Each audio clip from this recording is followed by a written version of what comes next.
एक समय की बात है कि एक गांव हुआ करता था। वह गांव बहुत ही पुराना होने के साथ साथ बहुत ही खुशहाल था। गांव के पास ही एक नदी बहा करती थी। गांव में बच्चे खेलते रहते थे, स्कूल जाते थे। गांव में दो पुराने बरगद के पेड़ भी थे जो आमने सामने थे। किसान खेतों का काम खत्म करके शाम को खुशी खुशी घर वापस आ जाते थे।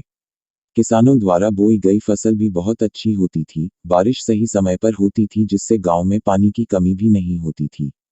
सुबह होने पर चिड़िया और पक्षी चहचहाते थे। बच्चों के खेलने की रौनक के साथ शाम खत्म हो जाती थी। गांव में सभी बहुत खुश थे। उस गांव से कुछ ही दूरी पर गांव से भी पुराना एक जंगल था। जंगल में बहुत से पशु पक्षी रहा करते थे जो बहुत ही खुश थे।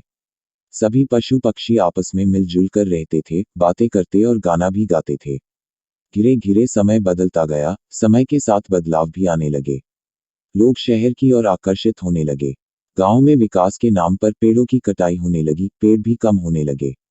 एक दिन ऐसा आया कि जंगल के सभी पेड़ खत्म हो गए। पेड़ न होने के कारण बारिश भी कम हो गई।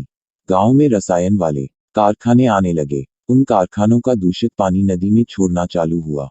नदी का पानी खराब होने लगा। लोगों को पीने के लिए पानी नहीं मिल रहा था। वह पानी पीकर लोग बीमार पड़ने लगे, पशु पक्षी मरने लगे।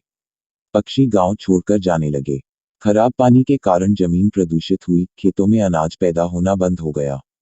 लोगों के ऊपर भूखे रहने की नौबत आ गई। ऐसा हुआ कि पूरा गांव एक खाई में गिर गया हो। गांव का शहर हो गया। अब न कोई किसी से मिलता है न मिल पाता है। अब पूरा गांव बदल गया है। गांव की हवा बदल गई। लोग प्रदूषित हवा में रहने लगे। अब गांव का शहर हो गया।